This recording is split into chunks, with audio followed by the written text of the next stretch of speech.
আমরা নতুন একটা ডাক আনছি, এগুলোকে বলা হয় হুইসলিং ডাক, হোয়াইট ফেস হুইসলিং ডাক। হোয়াইট ফেস হুইসলিং ডাক নামকরণ করা হয়েছে কারণ ওর মুখের সামনে একটা বড় হোয়াইট স্পট আছে।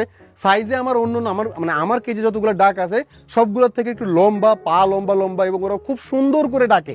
ওরা আসলে একটু তীক্ষ্ণ একটা ডাক, মানে অনেক জোরে শোনা যায়।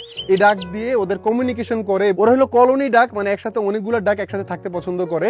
এবং একজন যদি ওই দল থেকে হারায় যায় তখন ওরা এরকম জোরে জোরে চিল্লায় চিল্লায় বলে আমি এখানে আছি, আমাকে নিয়ে যাও। অথবা ফ্লাই করার সময় যদি কোনোটা দল থেকে আলাদা হয়ে যায় তখন ওরা এরকম ডাক দিয়ে কমিউনিকেট করে। তো হোয়াইট ফেস হুইসলিং ডাকে সব থেকে মজার জিনিস হলো আমাদের ম্যান্ডারিন এবং উড ডাক যেমন গর্তের ভিতরে ব্রিডিং করে। যারা আমাদের ভিডিও রেগুলার ফলো করতেছে, এই যে হলো একটা ম্যান্ডারিনের ব্রিডিং বক্স, ওরা হলো গাছের গর্তের ভিতরে অথবা একটা পরিত্যক্ত গর্তের ভিতরে, স্পেশালি উপরে মানে হায়ার গ্রাউন্ডে এগ দিতে পছন্দ করে। এমন না যে লোয়ার গ্রাউন্ডে এগ দেয় না, কিন্তু এই যে হোয়াইট ফেস হুইসলিং ডাক গুলো এরা হলো গ্রাউন্ড লেয়ার, মানে এরা মাটির উপরে ডিম দেয়। সো খুবই এক্সাইটিং একটা ব্যাপার এবং খুব একটা চ্যালেঞ্জিং ব্যাপার। আমরা এবার ওদেরকে কিভাবে ব্রিডিং করাবো, ওদের জন্য আমরা কি কি এনভায়রনমেন্ট দিতে হবে, এগুলো আমাদের হয়তো কিছুদিনের ভেতরে ভাবতে হবে।